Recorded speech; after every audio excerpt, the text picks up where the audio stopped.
Ya, kita mulai ya, Bu Ibu-Ibu. Bismillahirrahmanirrahim. Assalamualaikum warahmatullahi wabarakatuh. Alhamdulillahirabbil alamin. Pagi ini kita bertemu kembali dalam webinar Hikari. Insya Allah pagi ini kita bertemu dengan seorang ibu yang concern banget di bidang pendidikan anak ya, Ibu Ira Sumedi. Ya, eh, alhamdulillah sudah hadir kita berlima ya. Semoga nanti dengan berjalannya waktu ada beberapa yang masuk ya. Dan sebagai info buat Wira mungkin yang baru bergabung saat ini ya. Jadi kita sudah ada YouTube juga di Hikari. Setiap ada webinar kita direkam dan insya Allah nanti terus dibagikan ke grup Hikari Parenting, grup WA. Ya, salawat dan salam semoga selalu tercurah kepada junjungan kita Nabiullah Muhammad SAW. Semoga segala upaya kita ya, segala yang kita lakukan sehari-hari adalah sebagai upaya untuk meneruskan risalahnya gitu ya, untuk kemudian memantaskan diri kita agar nanti kita dapat bertemu dengan beliau di yaumil akhir. Amin amin ya rabbal alamin. Ya, tidak berpanjang kata pagi ini karena sudah lewat 12 menit ya. Kita akan berkenalan dulu dengan Ibu Ira Sumedi yang ternyata namanya namanya itu Ira ya Bu ya, bukan Iya, Ira tapi kalau kita itu apa ya Bun? Karena lebih gampang dipanggil mungkin ya. Terus jadi nama artikel juga, nama siaran juga. oh gitu ya, Masya Allah. Iya, eh, perlu di share screen nggak nih ininya Bu Ira ya, biodatanya Bu Ira. Sebentar, saya coba. Oh Bu Ira lagi ini ya, lagi share screen juga. Oh iya, terus saya stop dulu ya share screen. Udah. Sebentar.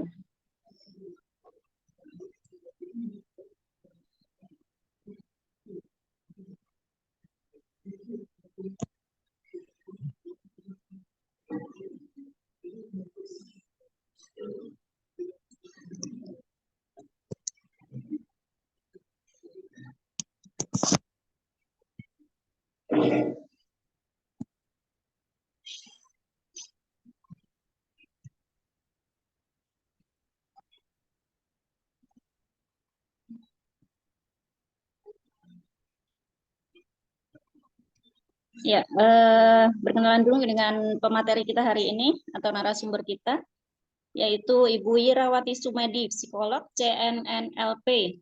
Ibu dari satu putri dan dua putra. Oh, berarti putri, putra, putra ya Bu ya. Iya. Aktivitas saat ini adalah konsultan psikologi sekolah di Sekolah Islam Surabaya Sidoarjo, pembicara seminar dan kajian ilmu untuk lembaga institusi swasta dan negeri, founder dan owner Yayasan Pendidikan Kelompok Bermain dan TK Nairza, Meganti Gresik, Jatim. Dan banyak lagi, itu ya, Masya Allah. Aktivitas beliau saat ini, kemudian pengalaman kerja sebagai manajer SDI. Apa ini Bu SDI? Sekolah Sigma Daya Insani. Sigma Oh, Daya Insani. Sigma Daya Insani ya. Oke. Dosen psikologi di Universitas 45 Surabaya, Biro Psikologi Citra Ananda untuk PT Pegadaian Jawa Timur BNI, Telkom dan PT Arta Boga Cemerlang Surabaya, Asosiated Psikologi Diklat Provinsi Jatim, Asosiated Psikologi CV Citra Anda untuk PT Askes Indonesia, PT Lapindo Brantas, dan PT Ajinomoto. Masya Allah. Dan beliau saat ini ternyata sudah menetap di Bondowoso, tapi sesekali masih ke Surabaya karena masih beraktivitas di sana. Surabaya dan Sidoarjo ya Bu ya? Iya, Bunda. Masya Allah. Ya, tidak berlama-lama, mungkin langsung saja saya serahkan waktu dan kesempatan untuk Ibu Wira, silahkan. Jadwal kita hari ini sampai 10.30, Ibu Mungkin nanti bisa ada sedikit sesi tanya jawab setelah materi selesai. Ya, dipersiapkan Bu.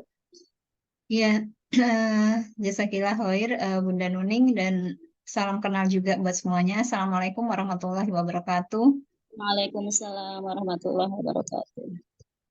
Rabbi israh li sadri wa yassir li amri wahlul 'uqdatam min lisani yafqahu qawli. Innal hamdalillahi nahmaduhu wa nasta'inuhu wa nastaghfiruhu wa na'udzu billahi min shururi anfusina wa min sayyiati a'malina man yahdihillahu fala mudhilla lahu man yahdi man yahdihillahu fala mudhilla lahu may yudlilhu fala hadiya lahu asyhadu an la ilaha illallah wa asyhadu anna muhammadan abduhu wa rasuluhu amma ba'du. Syukur Alhamdulillah karena pada hari ini masih diberi kesempatan untuk bisa hadir di tengah bunda-bunda yang semangat belajar ya. Saya memberikan apresiasi yang luar biasa untuk bunda-bunda yang masih semangat untuk belajar.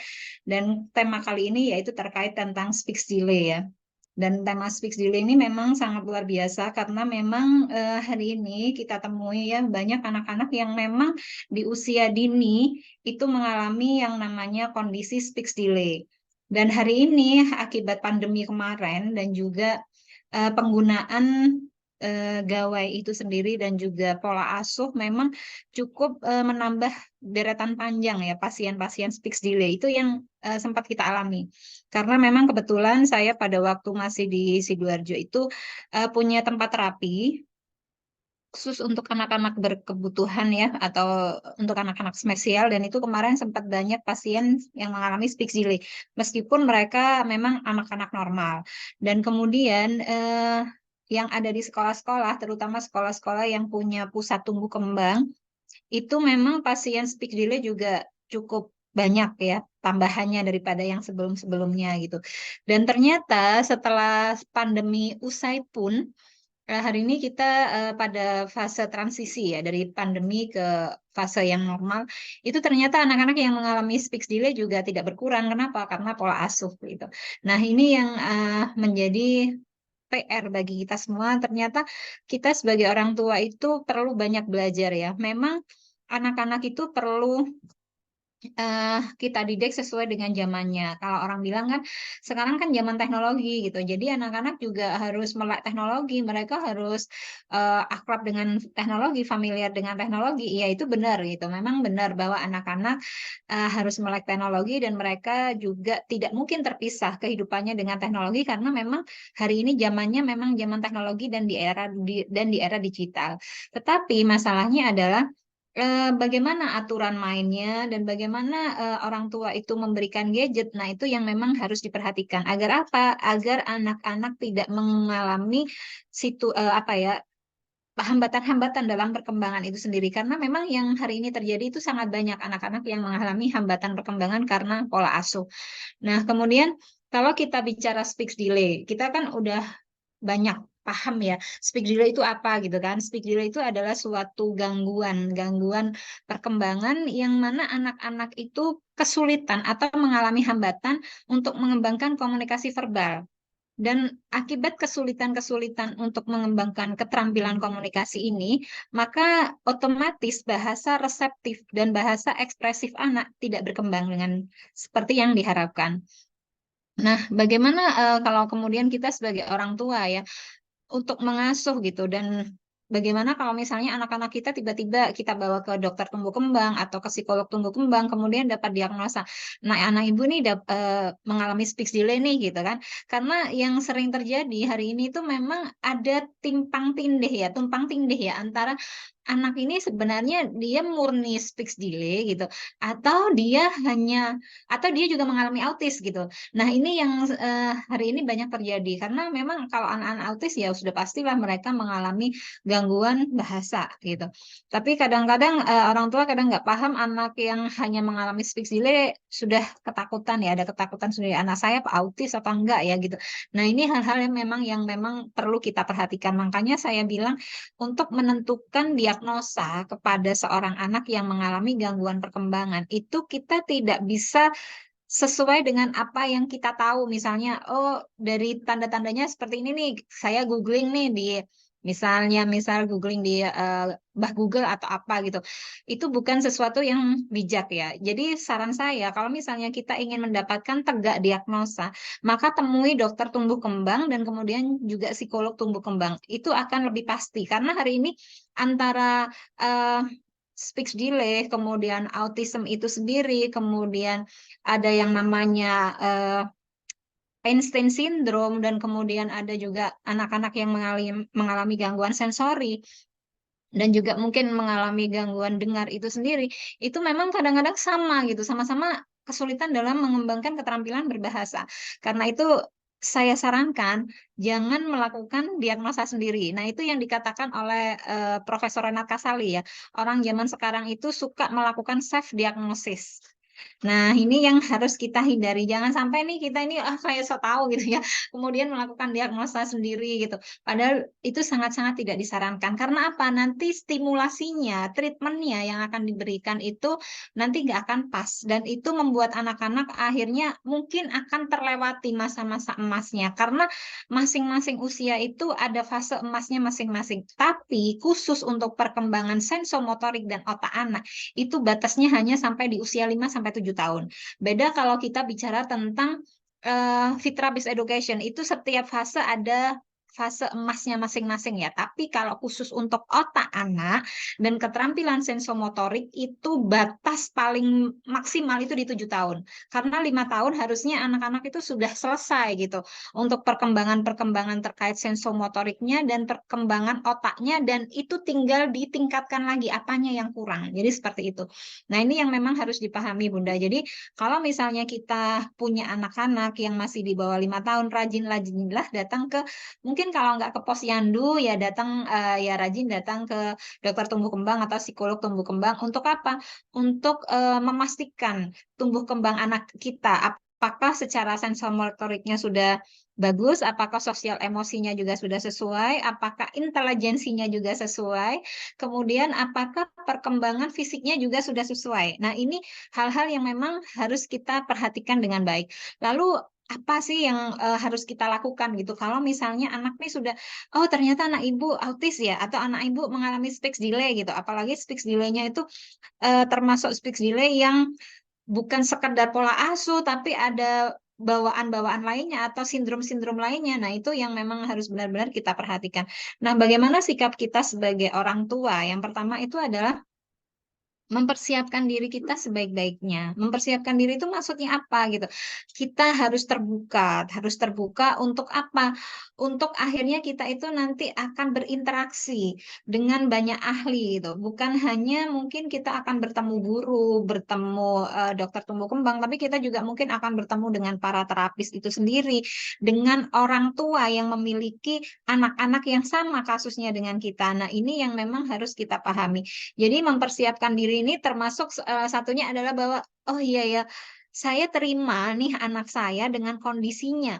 Karena yang sangat apa banyak terjadi pada saat anak itu dia didiagnosa mengalami kekhususan, itu adalah orang tua yang denial.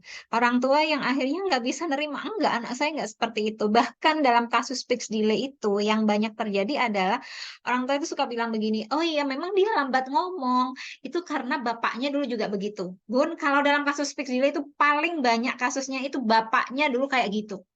Nah, itu yang memang sering dikatakan. Terus, oh gitu ya Bunda ya gitu. Jadi di sini ini denialnya itu karena merasa dulu bapaknya juga begitu gitu. Padahal kasus yang dialami bapaknya dan anaknya itu belum tentu sama gitu kan. Mungkin bapaknya dulu speech delay ya karena memang secara ini ya stimulasinya terlambat atau gimana gitu. Tapi mungkin anak kita mengalami speech delay karena kondisi-kondisi yang berbeda dengan bapaknya. Nah, ini yang harus kita pahami. Jadi kalau misalnya anak kita sudah mendapatkan diagnosa, oh anak ibu nih mengalami speech delay gitu, berarti kita sebagai orang tua ya menerima ya, nggak apa-apa gitu, nggak apa-apa nah anak saya mengalami speech delay, toh bisa kok diselesaikan masalahnya, toh nanti saya bisa memberikan tata laksana pengasuhan yang bisa untuk membantu dia tertolong dari kondisi speech delay-nya. Dan terkait speech delay ini kita tahu bahwa seorang Albert Einstein itu adalah seorang yang mengalami speech delay juga gitu. Bahkan speech delay-nya Einstein itu karena cukup unik, maka sampai akhirnya muncul teori terkait Einstein syndrome. Jadi Einstein syndrome itu karena terkait keterampilan bahasanya Einstein, yang Einstein itu kan nggak terlalu banyak bicara ya. Tapi dengan kemampuan intelijensi dia yang luar biasa, beliau itu bisa menemukan hal-hal yang memang itu menjadi dasar pengetahuan ilmu-ilmu modern yang ada sekarang. Nah, kalau misalnya anak kita sudah diketahui speech delay nih, ya nggak apa-apa. Dunia itu nggak berakhir kalaupun dengan anak-anak kita yang speech delay gitu. Jadi di sini orang tua harus tetap optimis, itu intinya ya.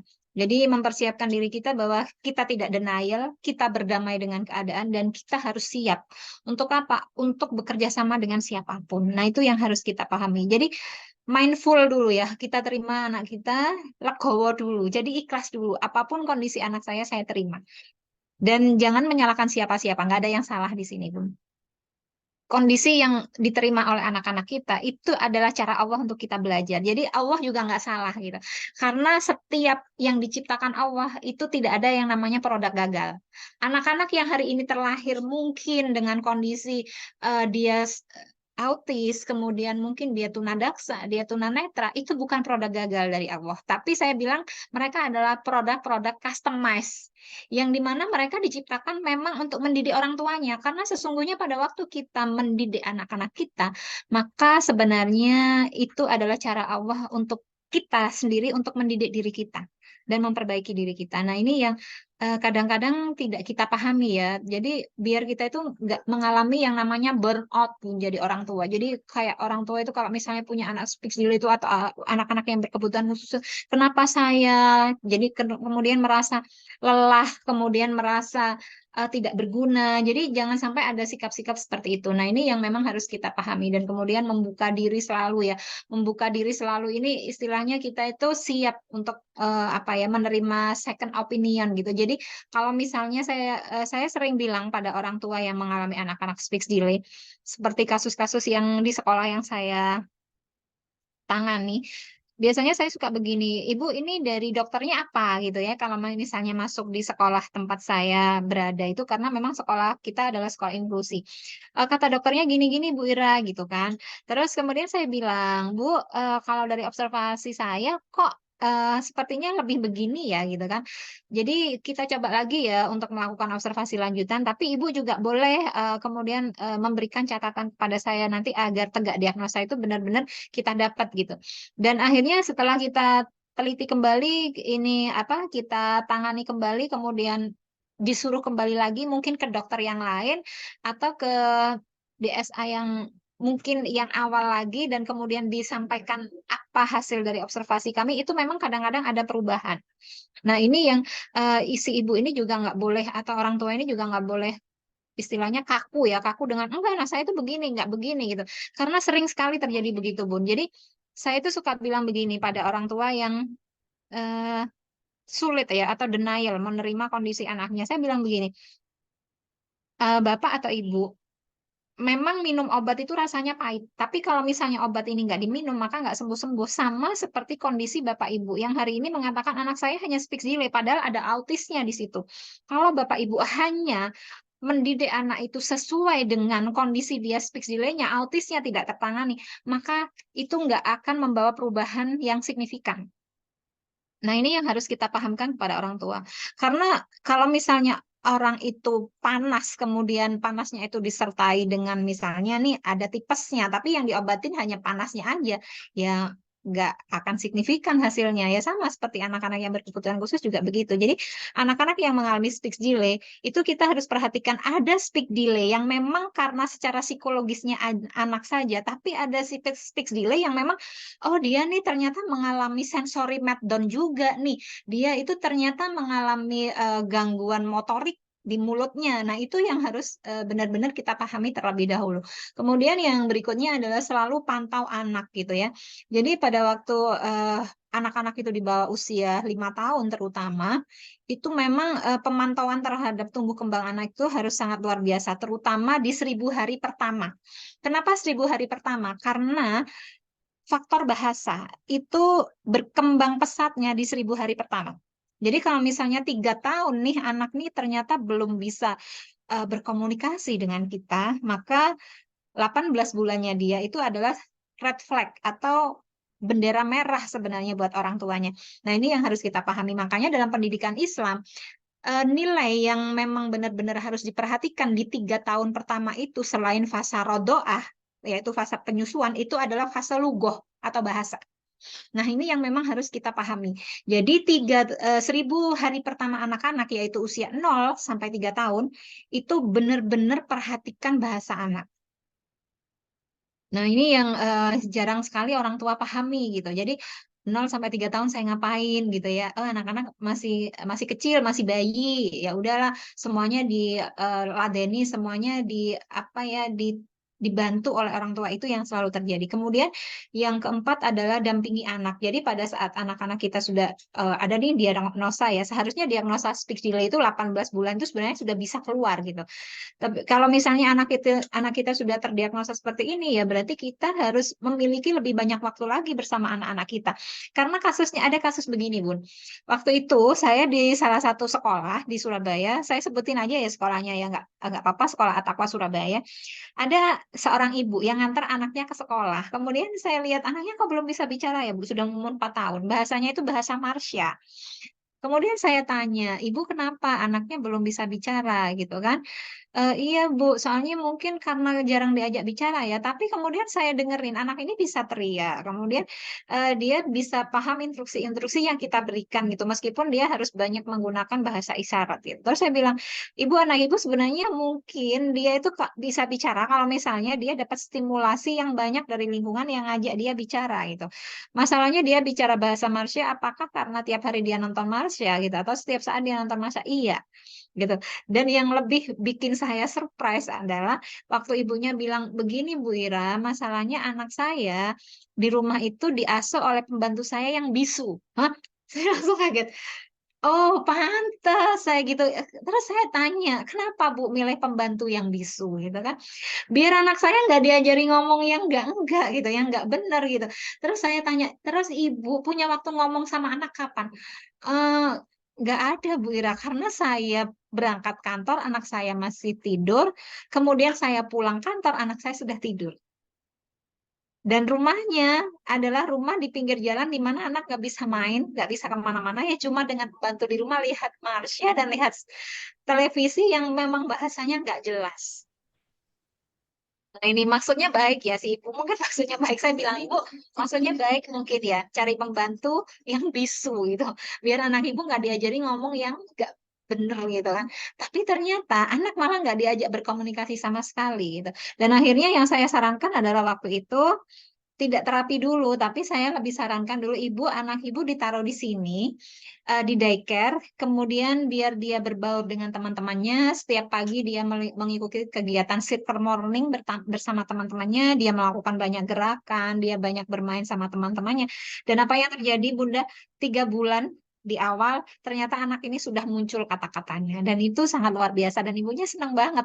Sampai akhirnya ibunya bilang, ya sudah, kalau begini anak saya mending saya taruh di daycare saja. Biar pembantu saya di rumah untuk jaga rumah dan ngawasin rumah gitu. Terus saya bilang, ya sudah Bu, kalau seperti itu ibu juga harus punya waktu untuk menyempatkan diri ibu untuk bermain bersama anak ibu. Minimal ya Bu ya, kalau ibu memang nggak bisa bermain sama anak-anak ya, ibu itu punya waktu gitu untuk bercerita bersama anak, kemudian menyapa anak tiap pagi, atau minimal lah kalau sebelum tidur upayakanlah ibu itu paling malam jam berapa, jangan sampai pulang terlalu malam, biar kita bisa ngobrol sebentar sama anak, bermain sebentar sama anak, menanyakan aktivitas anak seharian itu ngapain. Karena kalau misalnya orang tua itu kita tanya ya Bun ya, kan saya suka sering begini tanya sama orang tua, ibu kerja untuk siapa gitu kan? Untuk anak saya gitu. Kalau memang kerja untuk anak ibu, berarti prioritas pertama anak kan? Iya gitu. Tapi sayangnya anak-anak tidak menjadi prioritas kita karena kita itu sering lupa menjadi orang tua itu tidak profesional, tapi kita profesional menjadi pekerja. Ya Bu ya. Jadi saya jadi karyawan yang profesional, saya jadi guru yang profesional, akuntan yang profesional, kemudian customer service yang profesional, psikolog yang profesional, tapi sayangnya saya lupa untuk menjadi orang tua yang profesional untuk anak-anak saya. Dan itu pernah saya alami di awal-awal. Kemudian saya itu tersadar, tugas saya itu sebagai orang tua untuk anak-anak saya. Maka apa yang harus saya lakukan? Ya, memperbaiki diri. Kemudian berusaha untuk memberikan yang lebih baik lagi untuk anak nomor dua, nomor tiga. Karena yang nomor satu kok saya kurang profesional gitu ya. Kemudian ya saya harus memperbaiki di anak-anak yang berikutnya. Sambil saya menebus juga kesalahan di anak pertama. Nah, kemudian yang kelima adalah perbanyak stimulasi. Stimulasi ini sangat penting sekali untuk anak-anak yang sudah terdiagnosa speech delay. Dan kemudian untuk stimulasi ini apakah harus dengan terapi atau apa gitu ya? Itu tergantung situasi dan kondisi anak Bunda. Jadi stimulasi yang kita berikan itu bisa hanya stimulasi-stimulasi bermain di rumah, kemudian ngobrol di rumah, tetapi untuk beberapa anak yang memang kemungkinan dia juga mengalami gangguan sensori atau STD atau kemungkinan dia juga mengalami lidahnya pendek ya, itu memang butuh terapis gitu atau kalau kemudian terjadi ada gangguan pada oral-oral motornya memang stimulasinya beda. Jadi untuk anak-anak speech delay itu meskipun sama-sama speech delay terapinya beda, Bun. Nah, itu yang harus dipahami. Kenapa terapinya beda? Karena penyebabnya beda. Gitu kan? Penyebabnya beda dan kondisinya beda. Makanya stimulasinya juga beda. Nah, ini yang harus dipahami ya. Jadi, jangan kemudian Ibu berpikir kalau misalnya punya anak delay, anaknya si Ibu itu cukup diginiin nih. Anak saya juga digituin juga gitu. Tapi ternyata kok anak Ibu nggak ada perkembangan ya. Nah, itu karena memang kondisinya beda. Nah, karena itu yang saya tekankan di awal adalah apapun kondisi anak kita, kalau anak kita masih di 5 tahun pertama perkembangannya, rajin-rajinlah datang ke ahli tumbuh kembang. Mau ke dokter tumbuh kembang, psikolog tumbuh kembang, silahkan.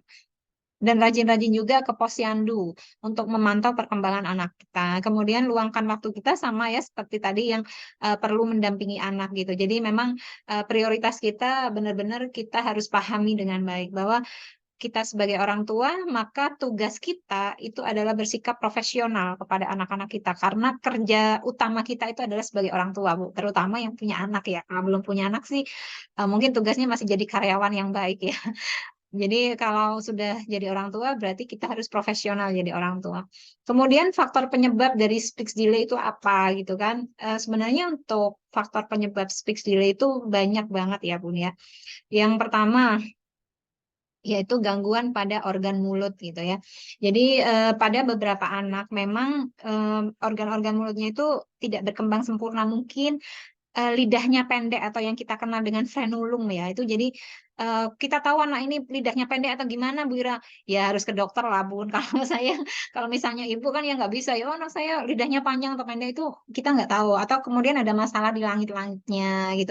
Nah, ini memang harus kita bawa ke dokter ya. Jadi kalau misalnya anak ini ternyata dia mengalami gangguan pada organ mulutnya, ya otomatis nanti dia juga akan mengalami terapi dengan terapi bicara juga ya Bun, karena memang harus dipijat oral-oral tertentu pada mulutnya ya. Jadi ini yang memang harus Bunda pahami bahwa ternyata untuk speech delay itu bukan hanya sekadar pola asuh. Yang memang kalau untuk hari ini memang banyak juga sih pola asuh gitu ya. Tapi saya sampaikan kalau yang di sini nih pola asuh iya gitu kan. Tapi kalau pola asuh itu kan beda kasus ya. Kalau misalnya stimulasinya banyak, dia sudah bisa bermain dengan teman-temannya, kemudian sensori motoriknya nggak ada masalah, maka insya Allah bisa diatasi dengan baik. Tapi kalau misalnya masalah-masalah yang ini, yang misalnya gangguan pada organ mulut, kemudian masalah pendengaran, kemudian infeksi telinga, kemudian dia juga autism, ada kelahiran prematur, yang mungkin kelahiran prematur ini menghambat beberapa aspek tumbuh kembangnya dan itu butuh stimulasi tertentu juga, dan kemudian juga problem neurologis, maka otomatis terapi yang dibutuhkan itu sangat-sangat berbeda dengan anak-anak normal yang salah asuh. Jadi begitu ya Bun ya. Jadi karena memang speech delay ini banyak terjadi pada anak normal, tapi karena mereka mengalami salah asuh, ya maka mereka mengalami speech delay. Nah, gangguan mulut ini memang ada beberapa anak itu memang kesulitan ya untuk mengkoordinasikan gitu, untuk mengkoordinasikan gerak bibirnya. Makanya kalau misalnya di terapi bicara itu ada beberapa anak yang memang harus dibantu gitu untuk mengucapkan huruf M itu aja ada alatnya sendiri gitu kan. Kenapa mereka harus latihan meniup, kemudian mereka harus latihan untuk nyedot air atau nyedot minuman, kemudian cara makannya juga seperti apa. Itu memang bagian-bagian dari terapi. Kemudian masalah pendengaran. Karena memang banyak kadang orang tua merasa heran, kok anak saya nggak bisa ngomong kenapa ya gitu. Anak saya kenapa kok keterampilan bicaranya nggak berkembang. Ini pernah saya ada kasus pada waktu itu di sekolah Atakwa juga. Jadi pada waktu itu kepala sekolah itu cerita sama saya, Mbak, anak ini kenapa ya dia kok nggak ngomong gitu kan? Dan selama ini dia cuman makannya itu nggak pernah makan makanan padat gitu. Dia cuma minum susu gitu, minum susu dan kemudian minum air putih. Kalau kita kasih misalnya kayak makanan-makanan sehat atau apa atau buah gitu, dia nggak pernah mau ngicip gitu kan. Terus saya tanya waktu itu sama kepala sekolahnya, saya boleh ketemu sama gurunya kan, guru pendampingnya dia gitu. Pada waktu itu anaknya masih di playgroup. Terus sudahlah ketemu saya dengan Ustazah Fia, kemudian saya tanya, apa yang terjadi Ustazah Fia gitu kan? Enggak apa-apa kok, Bu Ira nanya enggak apa-apa kok. Dia itu ngerti kok kalau diajak ngomong juga, dia ngerti kok meskipun nggak keluar suaranya gitu. Terus saya tanya, kok kamu ngerti dia ajak ngomong dia menanggapi ya menurut saya sih seperti itu gitu kan. Terus dia itu kalau misalnya saya panggil dia juga ini kok datang ke saya tunjukin apa-apa dia juga paham kok gitu kan. Terus saya tanya apakah selama ini selalu pakai bahasa isyarat, selalu pakai gestur tubuh gitu. Ternyata jawaban ustadzanya iya gitu. Terus ya udah saya bilang gini, ya udah sekarang kita main gitu. Terus saya minta waktu itu perlengkapan drum band ya, perlengkapan drum band yang ditabuh yang bisa menghasilkan suara yang keras gitu kan. Terus saya bilang, coba si Faza ini tolong hadap situ gitu kan, tolong hadap ke arah sana, ke arah yang mana aja pokoknya dia membelakangi saya gitu kan. Terus akhirnya saya deketin, saya tabuh yang namanya alat itu dengan sekeras-kerasnya anaknya ternyata nggak ada reaksi, nggak ada respon. Terus saya bilang, kamu selama ini nggak pernah manggil dia ya namanya tanpa dia noleh tanpa apa enggak kamu kalau manggil dia selalu di depannya kan terus selalu pakai bahasa isyarat iya gitu nah sekarang buktinya dia kita kagetin dengan seperti ini dia nggak dengar kan sekarang kamu panggil dia dari belakang dia noleh apa enggak ternyata memang enggak gitu kan akhirnya yang terjadi adalah saya panggil orang tuanya dan saya minta untuk ke dokter spesialis anak dan kemudian ke dokter THT dan ternyata benar pada waktu kembali ke sekolah, saya tanya, Bu, apa hasilnya dari dokter tumbuh kembang atau dokter THT-nya? Ibunya bilang, Bu Ira, ternyata anak saya eh, memang ada infeksi luar biasa di telinganya, sehingga dia nggak mampu dengar gitu. Terus saya tanya, apakah sekedar infeksi telinga atau Ananda mengalami kondisi tuli gitu kan? Nah ini yang harus diperjelas juga oleh dokter dan kita nggak bisa Bun melakukan diagnosa seperti itu nggak bisa. Apakah hanya kalau sekadar infeksi telinga diobatin dia bisa ya udah. Tapi kalau dia tuli kan dia otomatis perlu tahapan-tahapan misalnya kayak implan itu sendiri. Jadi memang hal ini yang memang harus kita pahami karena memang ada anak perempuan di tempat saya cuma lupa sudah namanya pada waktu itu memang akhirnya dia harus implan ya karena memang dia ambang dengarnya itu sangat rendah sekali. Jadi waktu itu saya tanya, sudah tes Bera belum? Sudah gitu. Tapi ternyata memang dia nggak bisa dengar Bera. Jadi memang harus pakai alat gitu atau harus implan gitu untuk dia bisa dengar. Jadi bukan sekadar infeksi telinga. Kalau Hasa kasusnya memang dia infeksi telinga dan kemudian diikuti amandel yang luar biasa juga gitu. Jadi hal-hal ini bisa mengakibatkan anak mengalami speech delay atau kesulitan bicara. Jadi lebih pada kesulitan bicaranya.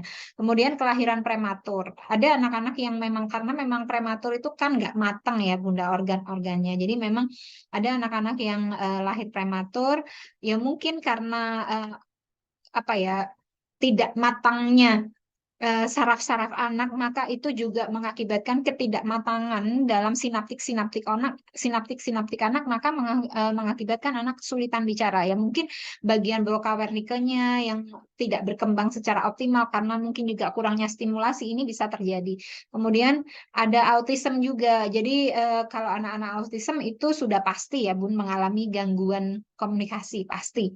Dan di sini kadang-kadang orang yang suka bingung, anak saya ini sebenarnya speech delay atau autis gitu kan. Nah, ini memang yang perlu kita pahami juga. Kemudian adanya problem neurologis. Problem neurologis ini ya terkait dengan, yaitu seperti tadi misalnya frenulumnya pendek, kemudian mungkin ada juga jaringan saraf yang mengalami brain injury ya, jadi cedera otak gitu, cedera otak sehingga anak itu kesulitan. Jadi kalau misalnya kasus dalam di orang dewasa kan bisa terjadinya apasia gitu. Nah, hal-hal ini yang memang harus dipahami. Jadi kita nggak bisa melakukan tegak diagnosa hanya berdasarkan pada browsing ya, tapi memang harus ketemu sama ahlinya. Apakah dia untuk problemnya dia tidak bisa bicara itu apakah ada problem neurologis apa enggak. Kalau neurologis berarti kan memang sudah ada cedera otak ya. Kemungkinan anak juga mungkin apa ya, mengalami infeksi-infeksi tertentu di otak. Nah, itu yang memang harus dipahami. Jadi kayak anak-anak yang mengalami cerebral palsy itu juga. Terus kemudian ada anak-anak yang mungkin mengalami cedera otak traumatis, itu juga mungkin juga bisa mengakibatkan anak-anak mengalami speech delay. Nah, kemudian ini cara mudahnya ya Bun. Saya ajari cara mudah orang tua untuk mendeteksi di 3 tahun pertama. Anak saya itu apakah perkembangan bahasanya normal apa enggak gitu. Ini sebenarnya cara mudah. Yang pertama, memasuki usia 2 tahun, orang tua itu harus bisa memahami sekitar 50% ucapan anak. Ini cara gampang. Kan anak itu kadang-kadang yang ngerti bahasanya itu orang tuanya ya. Katanya kan, oh bahasa bahasa planetnya udah keluar, yang tahu tuh ibunya tuh yang ngerti itu gitu kan.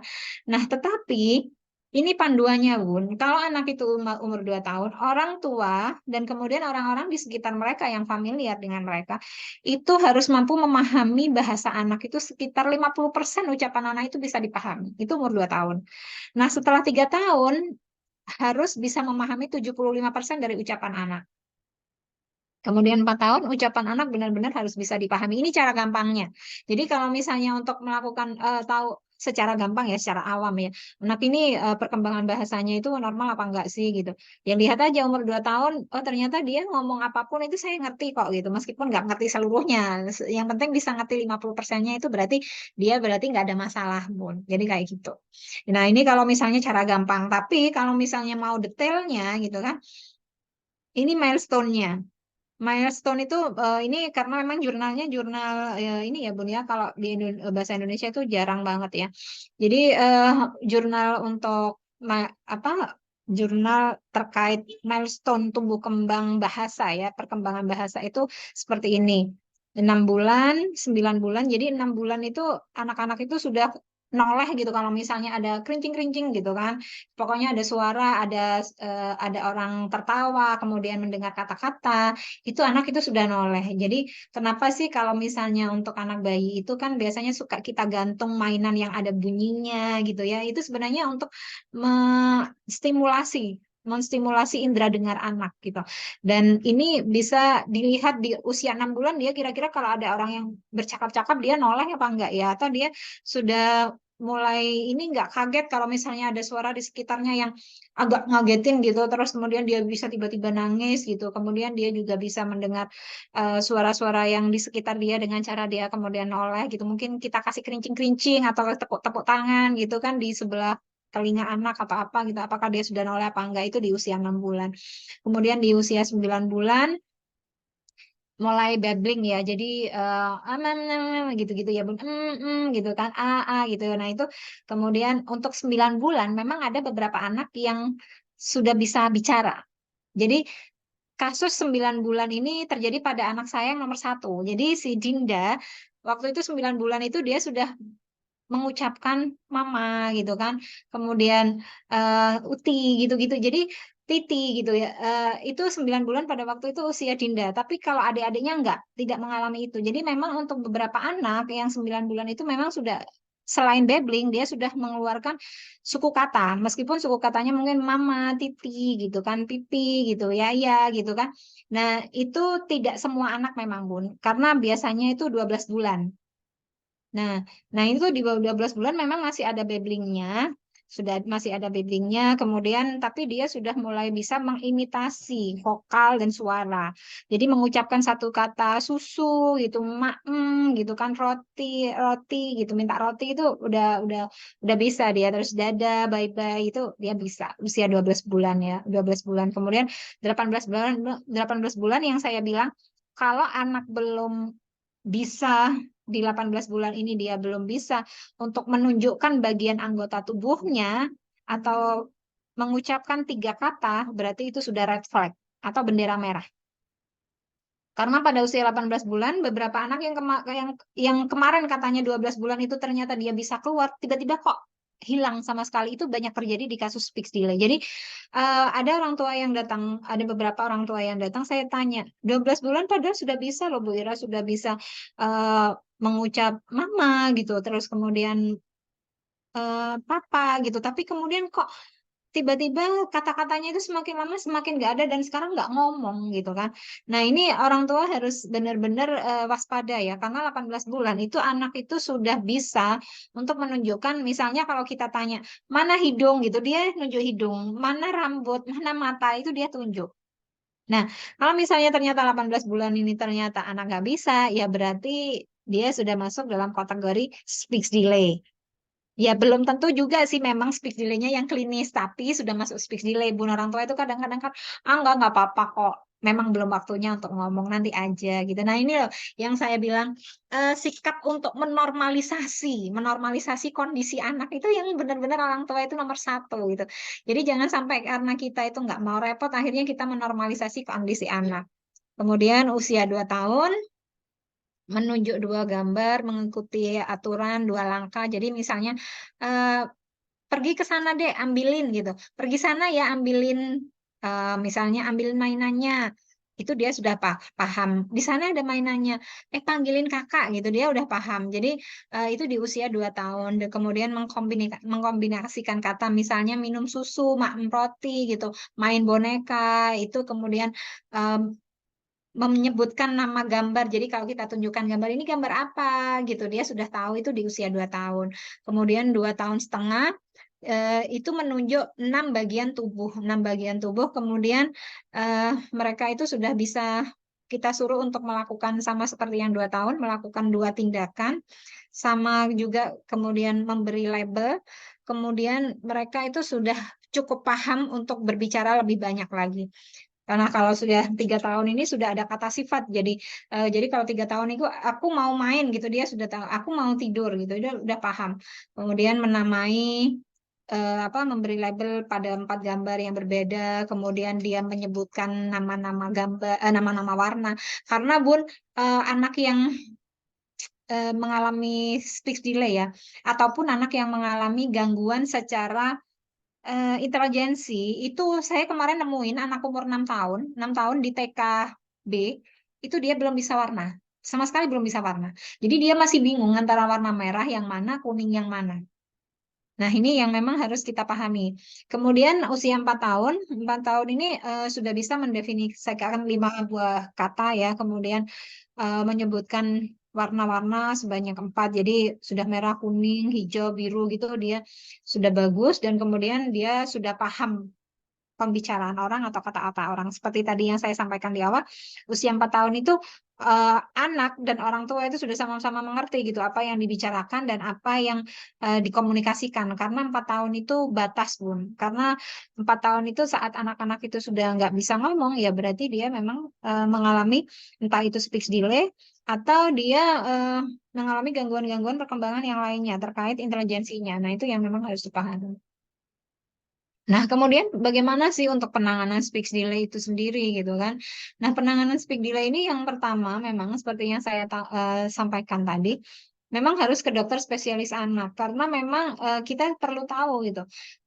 apakah anak saya itu speech delay-nya karena faktor psikologis, apakah hanya karena pola asuh saja, ataukah memang ada problem-problem neurologis, misalnya entah dia mengalami cedera otak, trauma otak sendiri, ataukah memang secara ada gangguan di bagian mulut ya, mungkin otot-ototnya kurang kuat. Jadi oral motor ya, oral motor itu makanya kalau di terapis bicara itu kan ada pijat-pijat tertentu Bun untuk anak-anak yang mengalami speech delay.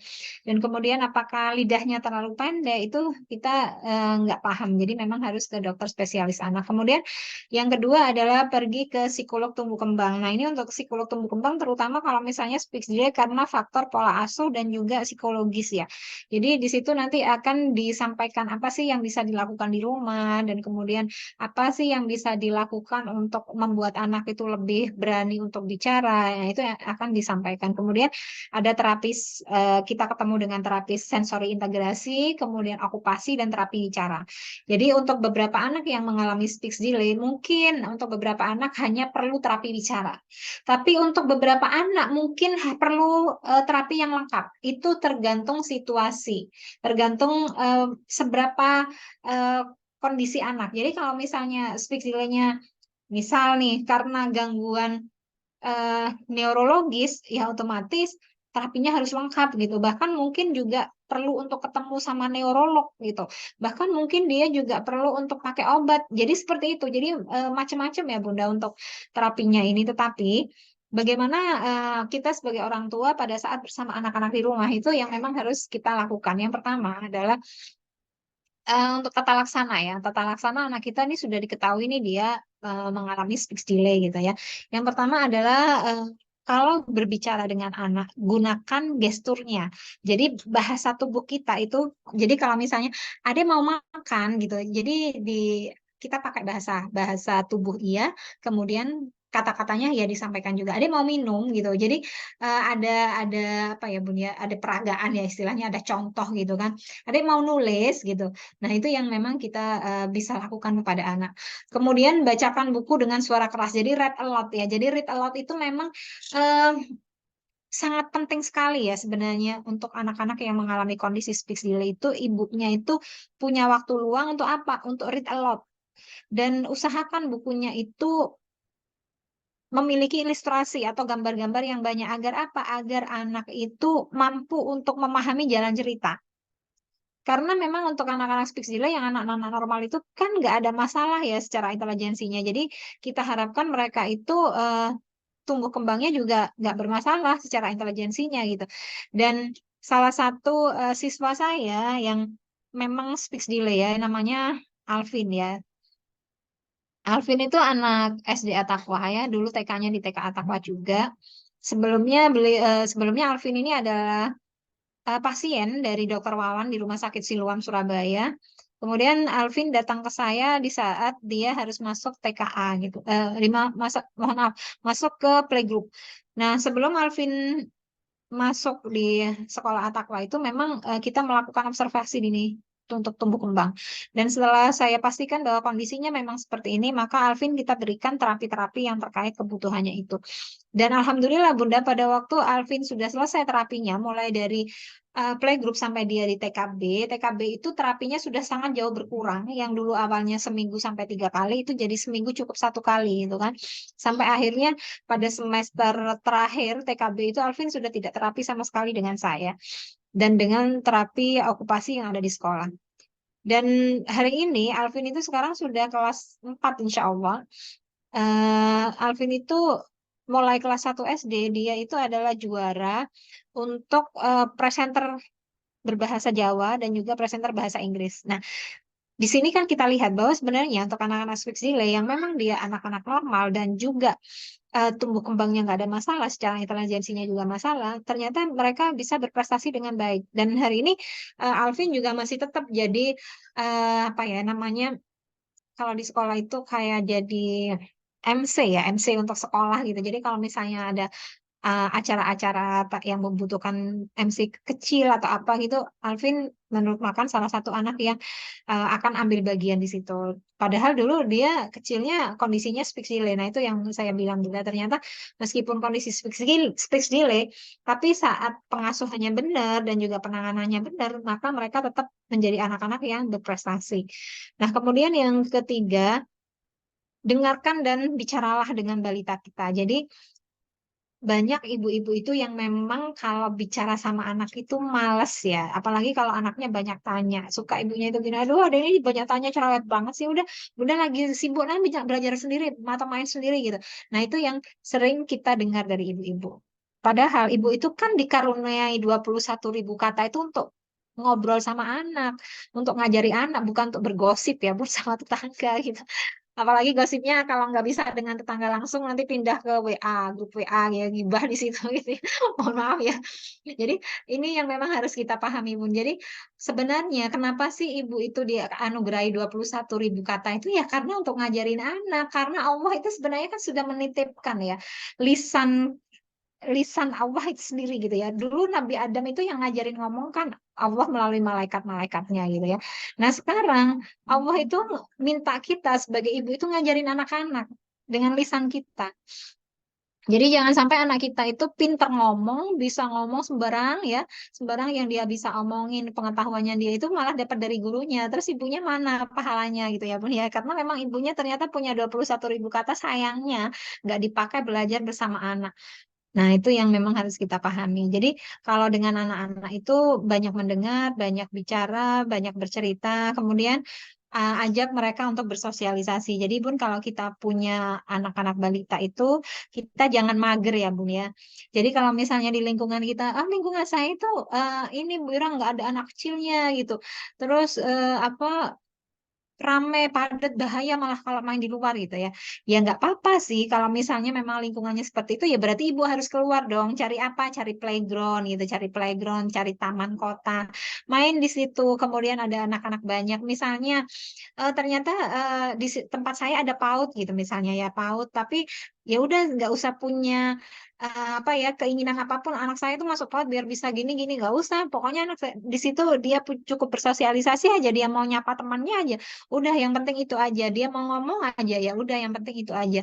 Kemudian yang kelima terus memberikan support saat anak bicara. Jadi kalau misalnya anak-anak ngomong Bun, jangan suka di apa ya diputus omongannya kemudian nggak didengar itu anak-anak itu merasa akhirnya kalau aku nggak didengar terus kemudian dia kalau ngomong setiap ngomong diputus nggak dihargai gitu dia juga akan malas bicara. Nah ini salah satu kesalahan dalam pengasuhan ya makanya saya tuh sebenarnya lagi nyusun buku Bun.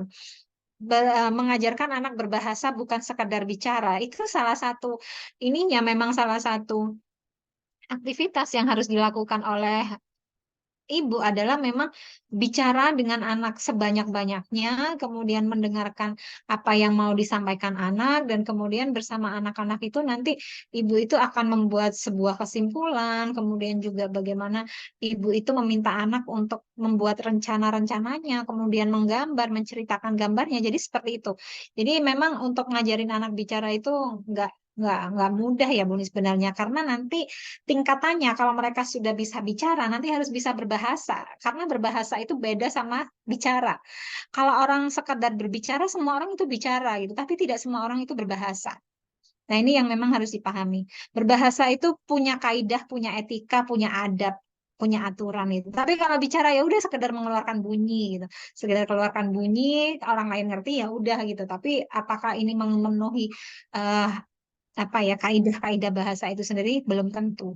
Nah, kemudian yang berikutnya adalah mendorong seluruh anggota keluarga. Jadi kalau misalnya kita udah tahu nih anak kita itu speech delay, maka semua anggota keluarga yang ada di rumah itu wajib aktif untuk berinteraksi dengan anak. Jadi kalau misalnya anak minta sesuatu, kalau anak speech delay itu kalau minta sesuatu kan biasanya nunjuk.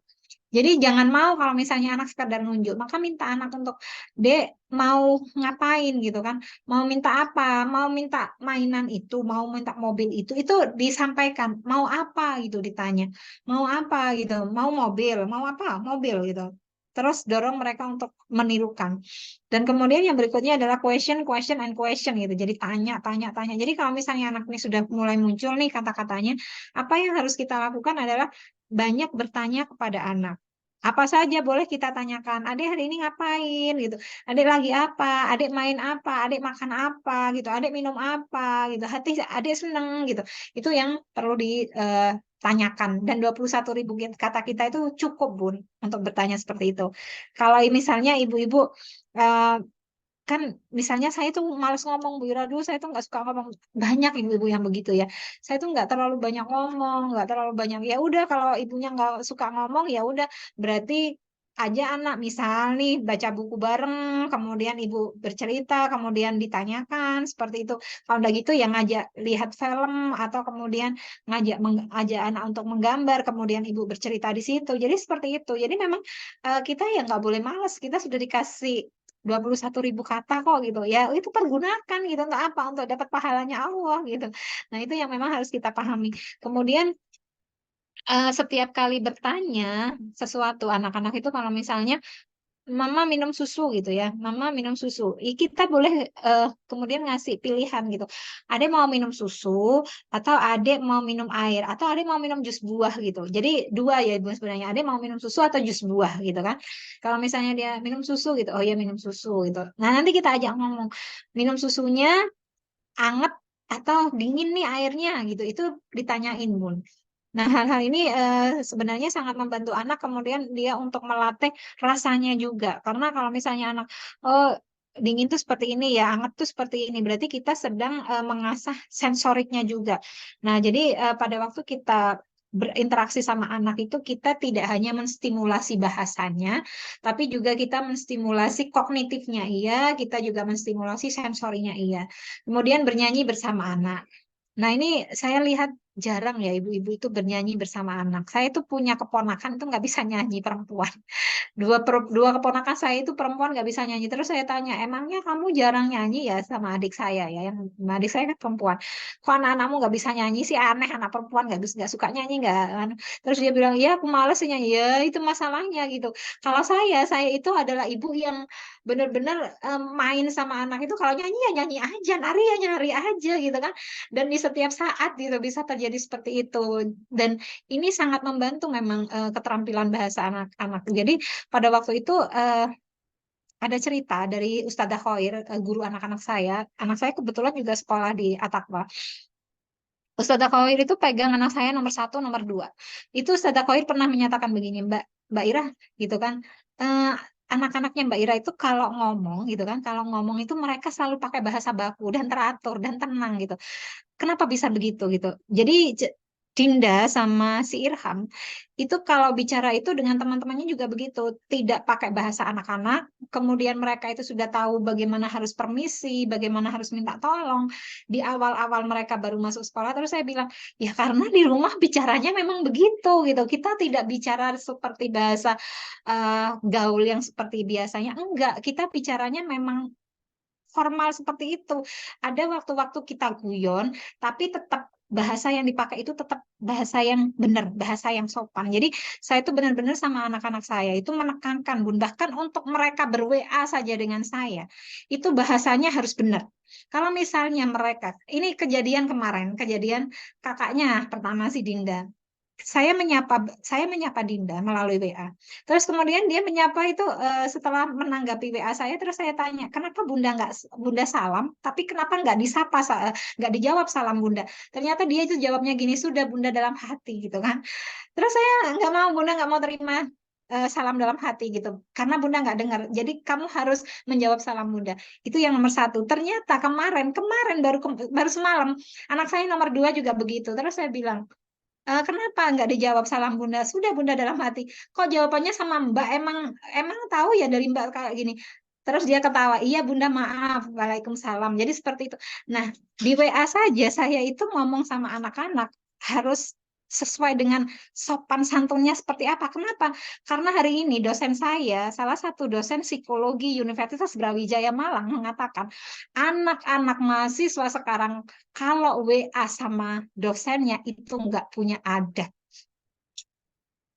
Dan mereka itu senantiasa pakai tulisan yang disingkat dan kemudian ya kalau ngomong itu bahasa kata gantinya aja mereka juga nggak paham gitu. Nah ini yang akhirnya jadi masalah. Kenapa jadi masalah? Karena Rasulullah itu adalah orang yang benar-benar tata bahasanya sangat tertata. Dan dalam Al-Quran kita tahu bahwa yang namanya orang berbicara itu sampai ada 9 kaulan dalam Al-Quran itu. Kenapa? Sangat pentingnya berbahasa dengan baik itu benar-benar menjadi panduan kita. Jadi anak-anak kita hari ini, saya bilang tidak hanya mengalami speech delay dalam arti yang sebenarnya, tapi juga speech delay dalam arti sosial. Speech delay arti sosial itu apa ya? Apa? Yaitu berbahasa tapi nggak ngerti aturannya, mereka nggak ngerti kaidahnya, ya udah hanya sekedar bicara. Jadi nggak tahu yang diajak bicara itu apakah temannya, gurunya, dosennya, orang tuanya. Mereka pokoknya asal ngomong. Itu yang hari ini terjadi. Nah, jadi kalau kita bicara speech delay, saya bilang hari ini bukan hanya anak-anak yang mengalami speech delay, tapi orang dewasa yang mengalami speech delay juga banyak. Nah, itu Bun yang memang harus kita pahami. Kemudian bernyanyi bersama anak, bermain game bersama anak. Nah, bermain game ini boleh apa saja Bun, mau main di outdoor, di indoor, mau pakai board game, mau permainan bebas, silahkan. Silahkan bermain bersama anak karena memang ini sangat membantu komunikasi anak. Kemudian perluas atau expand ya, atau kembangkan kata-kata anak saat mereka mengucapkan sebuah kata. Jadi kalau misalnya anak ngomong ya, Bunda mau makan roti gitu. Nah, kita bisa bilang sama anak, Ade mau makan roti, rotinya mau dikasih sele atau rotinya cukup dimakan saja gitu kan? Atau rotinya mau dicelupin sama teh atau susu gitu. Nah, itu yang memang harus kita lakukan. Jadi mengekspan. Jadi di apa ya? Kalau dalam kita bicara sama anak-anak itu dielaborasi kata-kata anak itu. Kemudian yang selanjutnya adalah pastikan anak kita itu kondisi fisik delaynya seperti apa sehingga kita bisa memberikan terapi yang memang dibutuhkan oleh anak-anak.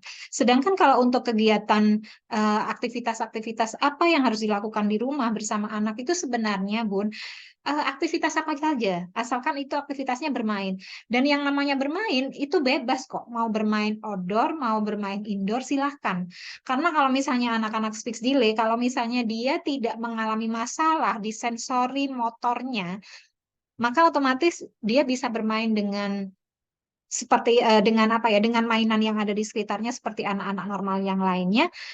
Cukup kita memberikan stimulasi-stimulasi yang memang dibutuhkan. Jadi kalau misalnya anak-anak nih dia nggak bisa bersepeda ya diajarin bersepeda, mungkin dia dulu kurang bisa bermain di atas papan titian ya, mulai sekarang ya kita ajari dia main papan titian, dia main ayun-ayun, jadi seperti itu. Jadi kalau untuk anak-anak yang memang kondisinya speech delay-nya bukan karena masalah-masalah yang seperti saya sebutkan di atas tadi ya, ini sebenarnya kita bisa melakukan dengan aktivitas-aktivitas bermain di rumah. Itu sudah cukup memenuhi syarat sama ibunya nggak malas ngomong. Intinya begitu, Bun. Jadi selama kalau speech delay-nya bukan masalah di sini ya, bukan pada organ mulut, pendengaran, infeksi telinga, kelahiran prematur, autism, dan problem neurologis, dan juga ada yang terkait dengan sensori integrasi, sensori, jadi SPD, sensory processing disorder, maka insya Allah aktivitas bermain di rumah itu sudah mencukupi. Jadi begitu sih Bunda. Dan jangan lupa banyak ngomong juga sih. Mungkin itu yang saya sampaikan untuk materinya dan bisa kemudian tanya jawab ya untuk materi ini karena insya Allah sih sudah selesai dan mohon maaf apabila ada kata dan kilaf saya saat menyampaikan materi karena kesempurnaan hanya milik Allah semata dan saya banyak kekurangan dan juga ketidaksempurnaan. Begitu Bunda Nuning.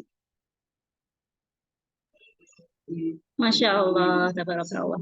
Ya, jazakillah khair Bu Ira paparannya serasa kuliah 1 semester ini kita.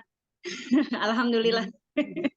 Ya, kita sebagai orang tua yang mempunyai anak, tentunya juga sebagai praktisi pendidikan buat anak-anak kita ya, Bu Ira ya. Dan alhamdulillah dapat paparan yang begitu banyak. Ya, ini catatan saya sampai 4 halaman Ibu.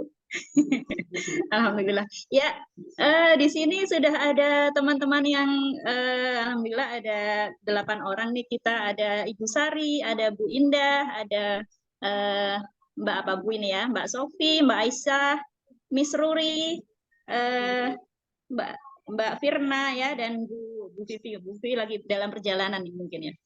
Ya, silahkan Mbak-mbak semua atau ibu-ibu semua yang mau menyampaikan pertanyaan atau curhat ya. Dan sebagai info Ibu Ira, jadi saya beberapa tahun kemarin itu adalah sebagai guru di TK gitu Bu. Jadi ketika ada webinar-webinar seperti ini, saya share ke ikatan guru gitu, dan harapannya biar lebih bermanfaat untuk orang banyak gitu Bu. Jadi kalau di TK kan kita sering menemui ya kasus-kasus anak-anak yang masuk dengan mungkin belum banyak ngomong gitu ya. Kalau di TK saya dulu ada beberapa Bu memang, dan memang dengan sosialisasi itu akhirnya alhamdulillah gitu ya lulus dengan malah kebanyakan ngomong gitu kata orang tuanya seperti itu ya, alhamdulillah ya. Karena mungkin ada juga, oh ya tadi kalau belum ada yang bertanya nih, Bu Ira belum sempat menyinggung yang bingung bahasa gitu Bu ya. Jadi kadang ada anak-anak yang karena orang tuanya di rumah berbahasa Jawa gitu ya, kemudian dia di lingkungannya berbahasa Indonesia gitu, mungkin itu bisa jadi penyebab juga speech delay ya Bu ya. Bisa sih, Bun. Jadi begini, anak-anak yang bingung dengan bahasa ibu ya, itu memang karena disebabkan mereka itu tidak belajar bahasa ibunya itu dengan benar dulu. Jadi kita itu harus menyepakati ya, Bun ya.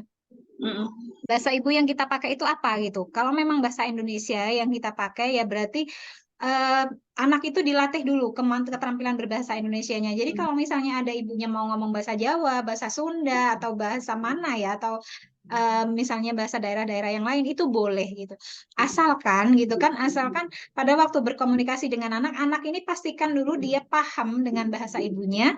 Kemudian kalau dia sudah bagus, bolehlah kita sekali-kali ngobrol dengan pakai bahasa Jawa. Jadi dengan anak pastikan dulu ngobrolnya pakai bahasa Indonesia, tapi kalau misalnya kita dengan saudara atau dengan itu kita boleh pakai bahasa-bahasa Jawa agar anak itu kenal, oh ini apa ya, dia juga nangkep gitu. Tapi memang ini Bun, memang aturannya anak-anak itu kalau kepingin bagus untuk mempelajari bahasa asing ataupun bahasa kedua itu setelah usia 3 tahun saat dia sudah selesai dengan bahasa ibunya.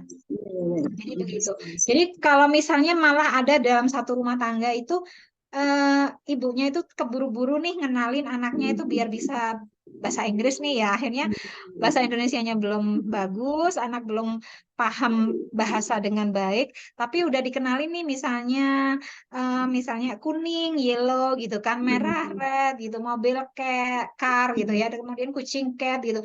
Nah ini membuat anak-anak juga mengalami bingung bahasa Bun. Nah itu yang harus dipahami karena yang banyak terjadi, saya kemarin itu yang pada waktu pandemi itu, saya banyak melakukan observasi dini untuk anak-anak yang mau masuk SD, usia 6 tahun, hampir 7 tahun, itu ternyata untuk melakukan 3 perintah dalam satu instruksi itu banyak yang kesulitan.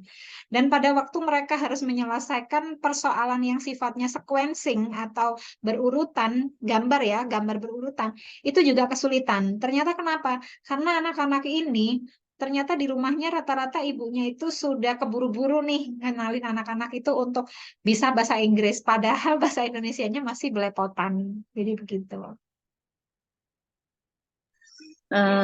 Ya, itu tadi ya, ibu-ibu sekalian. Ini udah ada yang nanya nih Bu di kolom chat ya. Assalamualaikum Bunda, Waalaikumsalam. Waktu hamil saya suntik meningitis, apakah jadi berpengaruh ke speech delay? Dan sebagai info, anak saya 2,5 tahun bicaranya belum banyak Bu. Silahkan Bu Ira. Kalau terkait meningitis apakah mempengaruhi ya Bunda ya? Saya mohon maaf ya karena mungkin karena saya bukan orang medis ya. Jadi bukan orang medis terkait. Tapi memang meningitis itu kan metabolisme orang untuk menerima kan beda-beda ya Bun ya. Jadi apakah ibunya cukup kuat dan kemudian nggak ada pengaruh sama janin atau gimana, itu kan pemeriksaannya itu beda ya, harus neurolog itu yang paham gitu kan, apakah mempengaruhi apa enggak pada kondisi perkembangan otak atau gimana gitu kan.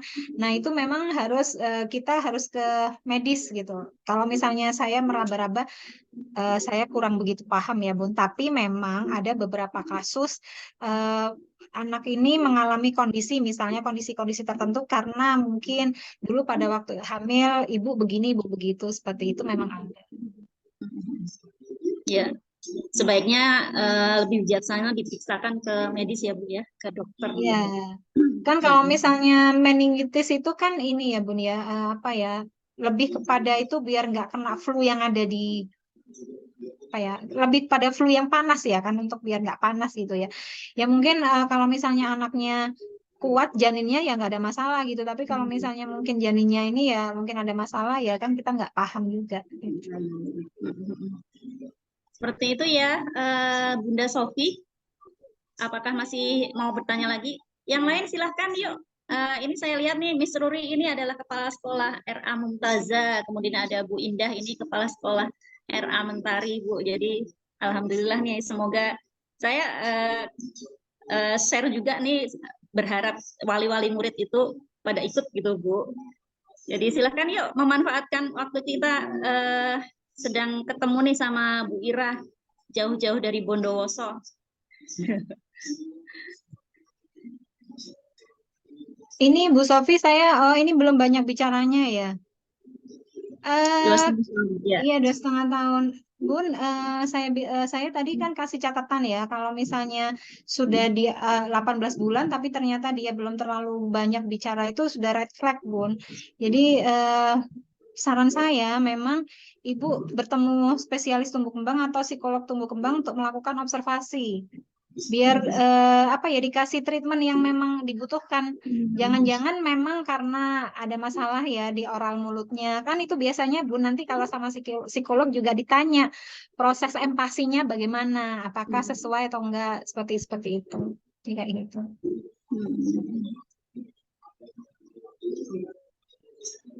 Bunda Sofi, jadi jangan ditunggu ya Bun, tapi harus bergerak aktif. Jadi memang harus ini. Gercep ya Bu ya. Iya, harus gercep. Gercep. Ya silakan yang mau bertanya lagi. Waktu kita tinggal sedikit lagi nih. Mungkin Bu Ira mau beraktivitas yang lain ya. Ada lagi yang mau ditanyakan ibu-ibu sekalian? Mungkin karena yang ikut banyak yang belum punya anak speak Zile ya Bun ya. Iya benar-benar. Iya. Jadi bingung juga mau tanya apa. Iya. Paling izin bertanya sedikit ya, Bun. Silakan, Bu Sari. Boleh Mbak Sari. Ya. Jadi ada pernah dengar kasus ini ya, teman sendiri sih ya, Bu. Jadi anak itu sih kalau ada instruksi itu paham. Tetapi karena memang dari kecil sudah banyak screen time gitu ya, Bunda. Jadi kalau bicaranya sih, tapi dia nggak mau ngobrol gitu tuh.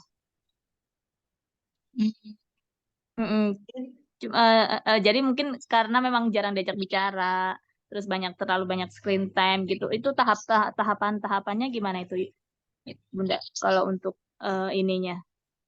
Jadi instruksi paham, tapi untuk interaksinya kurang gitu tuh. Apa aja mungkin yang bisa Umurnya berapa Mbak Sari? 4 tahun setengah kalau nggak salah, Bu. Ya kalau sudah 4 tahun setengah berarti kan dia hanya berkembang bahasa reseptifnya, tapi ekspresifnya belum. Nah, ini kalau 4 tahun setengah kita perlu cek lah ke dokter tumbuh kembang ya Mbak Sari, atau ke psikolog tumbuh kembang itu. Kenapa dia bahasa ekspresifnya nggak berkembang? Apakah karena dia memang malas bicara gitu kan? Ataukah memang karena si anak ini gitu memang mengalami gangguan terkait oral motornya gitu. Mungkin dia nggak mau ngomong itu mungkin cepet capek ya ngomongnya gitu. Bisa aja gitu. Atau mungkin dia itu memang kesulitan untuk mengekspresikan apa yang ada di pikirannya gitu. Nah, ini hal-hal yang memang perlu diperhatikan. Jadi kalau misalnya kita bertemu anak-anak yang dia bisa ngerti, tapi dia nggak ekspresif, bahasanya itu nggak keluar ya. Nah, itu kita perlu mewaspadai ini anak kenapa nih gitu. Apakah dia memang mengalami secara gangguan oral motornya gitu kan, atau memang ada faktor-faktor psikologis lainnya gitu. Nah, kenapa kita perlu bertemu ahli agar nantinya kita bisa dapat treatmentnya yang memang dibutuhkan gitu Mbak. Jadi nggak bisa sekedar dilihat gitu. Oh, anak ini karena dia terlalu banyak screen time nih gitu kan. Ya siapa tahu dia itu karena terlalu banyak screen time ya akhirnya cara kerja otaknya itu nggak berjalan dengan sebenarnya gitu, nggak berjalan sesuai dengan yang seharusnya gitu. Jadi kemungkinan mungkin otak Broca Wernicke-nya dia yang mengatur tentang keterampilan bicara itu nggak berkembang sebagaimana yang diharapkan. Nah, ini hal-hal ini yang kemudian nanti kalau misalnya oh, kok masih seperti ini ya, seperti ini. Mungkin si ibu ini nanti sampai pada diarahkan, ibu nanti harus ketemu sama neurolog, bisa seperti itu. Jadi kalau sudah 4 tahun setengah, jangan dianggap enteng ya kalau bahasa ekspresifnya nggak keluar. Karena orang itu kan tetap bagaimanapun kan harus berkomunikasi ya. Jangan sampai lah ya kalau kemudian kita lihat kan pejabat yang ada sekarang gitu ya. Kita kemarin melihat debat capres yang luar biasa itu, sampai ada pertanyaan begini dari seorang reporter. Eh, Terus selama ini yang menjadi penasehat Anda siapa gitu? Ya pokoknya ada, pokoknya rahasia gitu. Jadi terus dia ditanya, terus bagaimana cara Anda berkomunikasi? Ya memang cara saya berkomunikasi seperti ini, ya memang aneh begini. Kan itu bukan sesuatu yang bisa kita terima gitu ya untuk di dunia yang orang lain itu butuh ngerti apa yang kamu mau, apa yang eh, harus kita lakukan, konsepnya itu seperti apa. Nah, hal-hal ini yang memang harus apa ya kita perhatikan benar. Jangan sampai anak-anak kita itu di masa yang akan datang, di saat masa yang akan datang itu kan butuh keterampilan komunikasi bagus, kemampuan untuk mengembangkan konsep bagus, kolaborasi juga bagus. Ternyata dia seenaknya sendiri karena dia ngomong, ya memang bahasa komunikasi saya begini gitu. Orang itu kan gitu kan ya. Tapi ya gimana lagi gitu kan. Karena tidak semua orang itu memiliki keberuntungan yang sama gitu ya. Jadi apa yang harus kita lakukan hari ini ya kita memaksimalkan potensi terbaik anak-anak kita. Salah satunya apa? Bahasa. Kenapa bahasa? Karena Al-Quran itu sudah menunjukkan loh ada 9 aturan kaulan. Mulai dari kaulan ma'rufah, kaulan layyinah, kaulan masrifah, kaulan maisyurah ya itu 9 kaulan. Dan Rasulullah sendiri kenapa sih dari sejak awal lahir sudah ditaruh di kaum Bani Sa'ad bin Bakar? Ya agar bahasanya tertata dengan baik. Sampai Rasulullah mengatakan begini pada Abu Bakar. Wahai Abu Bakar, aku adalah salah satu orang Arab yang fasih bahasa Arabnya. Kenapa? Karena aku dibesarkan di kampung Bani Sa'ad bin Bakar. Bayangin Bun, anak-anak kita yang hari ini bahasanya belepotan gak karu-karuan. Itu mau niru siapa gitu? Mau niru nabinya juga enggak, padahal di Al-Quran juga sudah jelas. Nah, kita mau mendidik mereka itu lalu panduannya dari mana gitu. Bahasa itu sangat luar biasa ternyata. Jadi begitu ya Mbak Sari. Jadi tolong ingatkan pada ibu ini, ayo Bun, dibawa ke ahlinya gitu, dilihat. Jadi begitu. Baik Bunda, terima kasih Bun. Masya Allah ya, jadi ngingetin apa ya, peran kita ibu itu memang yang utama tadi ya Bu. Apa Iya, namanya? Bukan buat gibah, 21.000 kata itu untuk ngajarin anak gitu tuh ya. iya, Nah, kalau ajarin anak misalnya juga sih. ada yang terlalu aktif itu gimana itu Ibu? Kalau jadi aktif, terlalu aktif, hiperaktif mungkin ya Bu ya? Atau mungkin Eh, ada Kalau hiperaktifnya nggak mengganggu ya nggak ada masalah sih Mbak Sari. masalah ya Karena Bu ya? memang anak itu semakin dia aktif maka semakin dia pintar. Karena otak Hmm. anak itu akan terbentuk sinaptiknya kalau anak itu gerak. Makanya kalau dalam neuroscience ya, kalau anak itu nggak bergerak, diupayakan bagaimana agar caranya dia bergerak agar apa? Agar terjadi sinaptik di otak. Sinaptik di otak itu hanya akan terjadi kalau anak gerak. Kalau anak diem nggak akan terjadi. Jadi neuron-neuron yang baru tumbuh di otak nih, kabel-kabel nih, kabel-kabel saraf nih yang ada di otak. Kalau anak nggak gerak ya tetap diem, nggak akan menyambung begini. Padahal untuk anak bisa berpikir itu sinaptik otak ini butuh bersambungan satu sama lain, butuh aliran listrik. Nah, ini aliran listriknya didapat dari mana? Dari gerak anak. Jadi begitu. Makanya anak pintar itu anak yang banyak gerak. Jadi seperti itu. Tapi selama itu tidak membahayakan. Karena kalau anak hiperaktif itu geraknya memang tidak terkontrol dan membahayakan. Nah, itu bedanya di situ. Baik, terima kasih Bunda. Ya, ini ada pertanyaan di ruang chat ya, Bunda Nuning ya.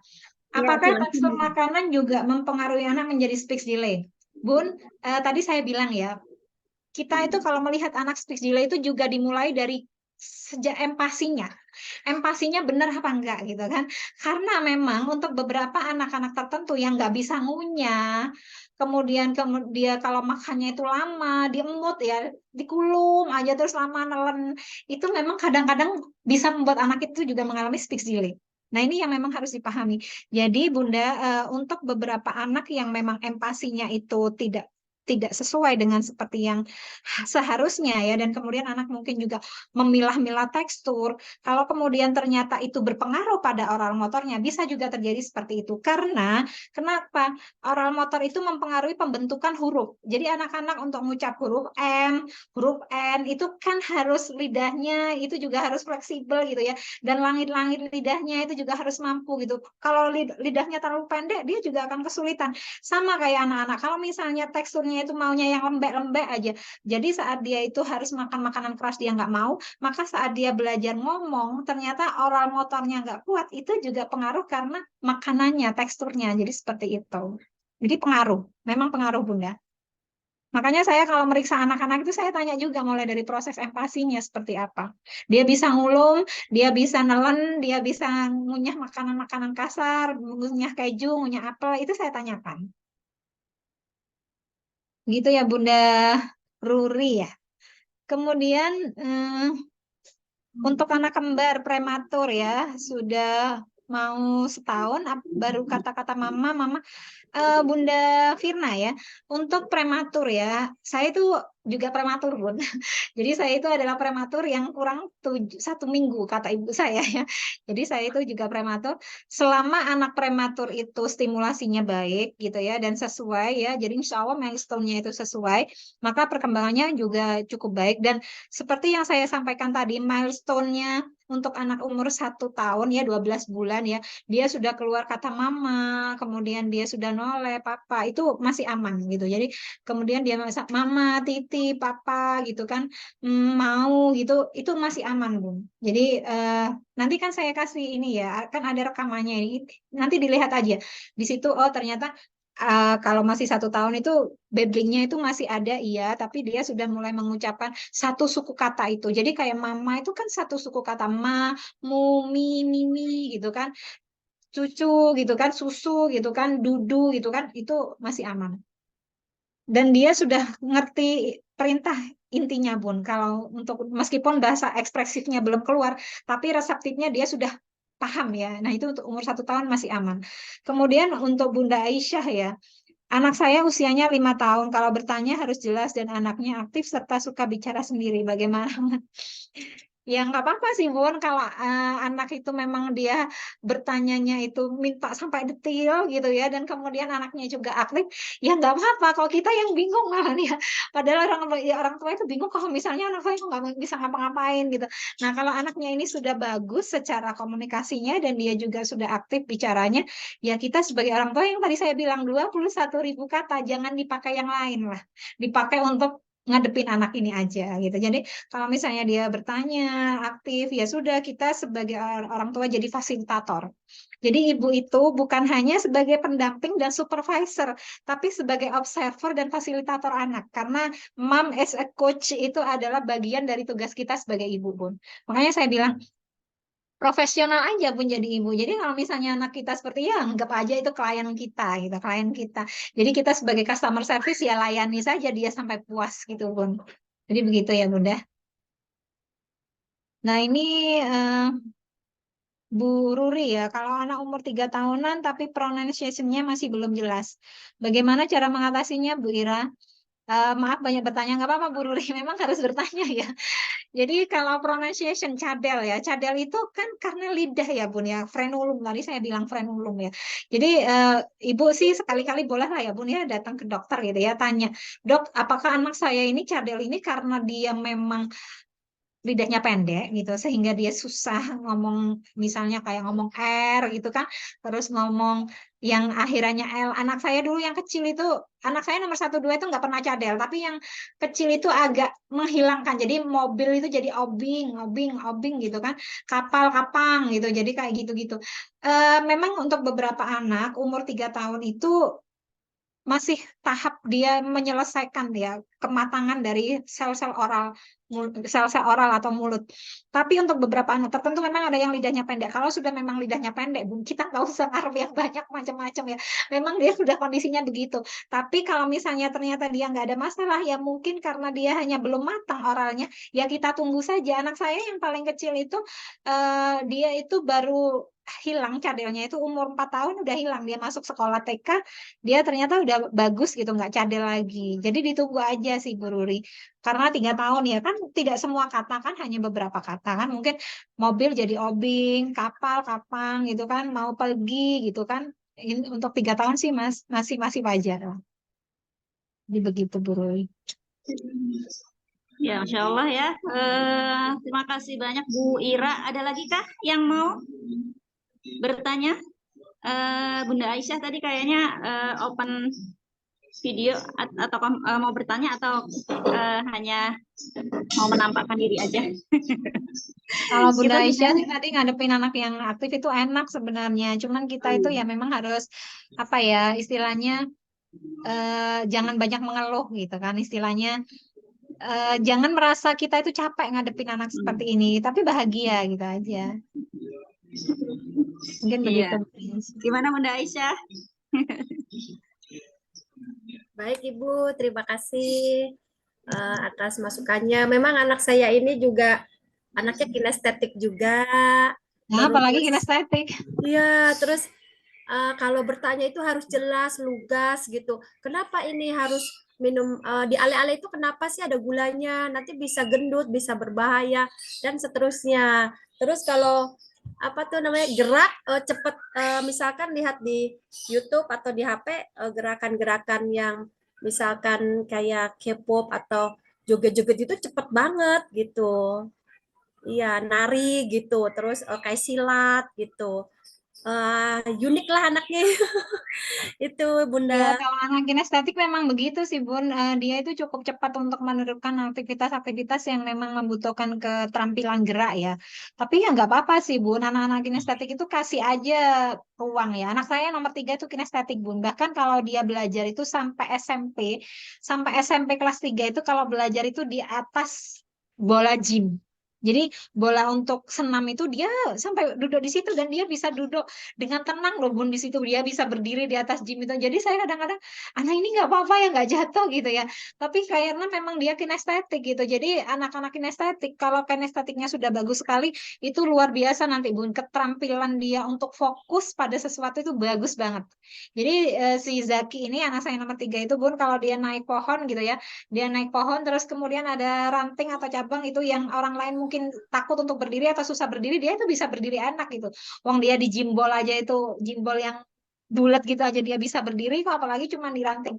Tapi anak-anak kinestetik itu bagusnya kalau mereka sudah terpenuhi semua kebutuhan gerak dia, maka dia itu akan menjadi seorang yang sangat fokus dan fokusnya itu lebih panjang daripada orang-orang visual itu sendiri. Jadi kayak gitu.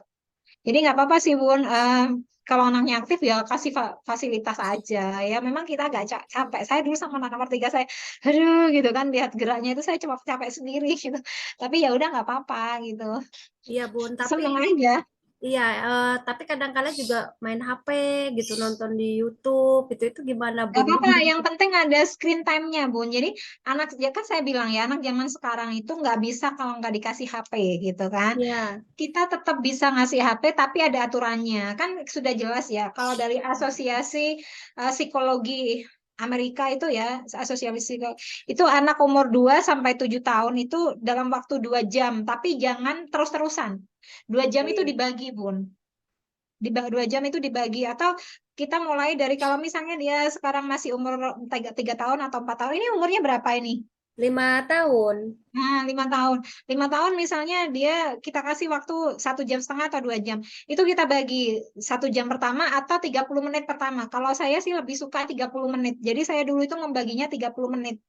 30 menit, 30 menit gitu. Jadi boleh main HP, boleh main HP ya Adik ya. Tapi Ya. tidak boleh terlalu lama. Nggak boleh terlalu lama main HP-nya, kata Nanti Bunda selain ya. matanya bisa sakit, sakit, nanti tangannya juga sakit. Ya Dek ya. Ya, baik Bunda gitu. Ayo bicara, malu. Masya Allah. Ya, terima kasih Bunda atas masukannya, sangat Iya. menginspirasi. Semoga Iya, saya bisa apa namanya?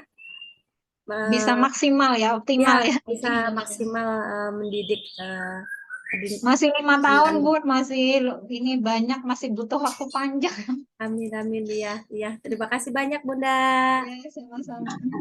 Ya, Masya Allah ya, banyak sekali yang kita dapat hari ini. Karena waktu sudah semakin siang ya. Mohon maaf ya Bu, back sound saya agak. Mungkin ada closing statement atau penutup kata dari Bu Ira, silahkan Bu. Ya, closing statement untuk kelas hari ini ya Bunda, yang ingin saya sampaikan adalah bahwa dalam mengasuh anak-anak kita, tugas kita sebagai orang tua itu adalah memberikan pendampingan penuh dan tidak lupa memberikan stimulasi yang memang dibutuhkan. Dan ingat bahwa setiap anak itu adalah unik dan tidak perlu membandingkan antara anak yang satu dengan anak yang lain, karena pembanding anak-anak adalah dirinya sendiri yang hari ini dengan hari yang kemarin.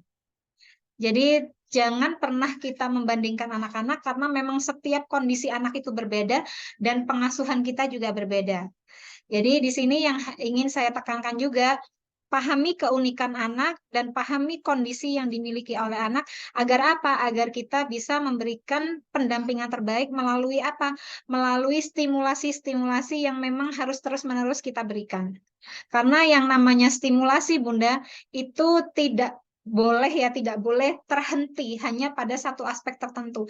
Jadi kalau misalnya dengan anak-anak, silakan bermain sebebas-bebasnya, baik itu outdoor ataupun indoor, dan saat anak-anak sudah aktif, selama aktifnya itu tidak berbahaya, maka tidak ada masalah. Jadi begitu. Mungkin itu saja yang ingin saya sampaikan, dan tetap semangat jadi orang tua, karena memang jadi orang tua itu adalah suatu perjalanan panjang, suatu tugas yang panjang, dan jangan lupa tidak hanya profesional pada bidang pekerjaan kita, tapi jadilah profesional sebagai ibu dan jadilah profesional juga sebagai seorang ayah. Jadi begitu. Itu saja Masya sih, Bunda. Allah. Jazakillah khair Bu Ira Sumedi atas kuliahnya pagi ini ya, paparannya dan sharing-sharingnya dari Bunda sekalian. Terima kasih banyak, semoga berkah ya Bu ya ilmunya. Apa yang kita Amin. terima hari ini semoga bermanfaat, sangat bermanfaat sih buat kita gitu ya. Cuma agak menyesal dikit kenapa nggak dari dulu ketika anak-anak saya kecil dapetnya gitu. Iya. Ketemunya sekarang ya Bunda ya. Ya, Bu Ira dan ibu-ibu semua, sudah kita lalui ya webinar kita dari mulai jam 9 tadi, jam 9 lebih sedikit lah tadi ya. Alhamdulillah, marilah sama-sama kita tutup acara kita dengan membaca hamdalah, alhamdulillahirabbil alamin, dan doa penutup majelis. Subhanakallahumma wa bihamdika asyhadu alla ilaha illa anta astaghfiruka wa atubu ilaik. Ya, jazakumullah khairan kasir buat Bu Ira terutama, dan buat ibu-ibu sekalian.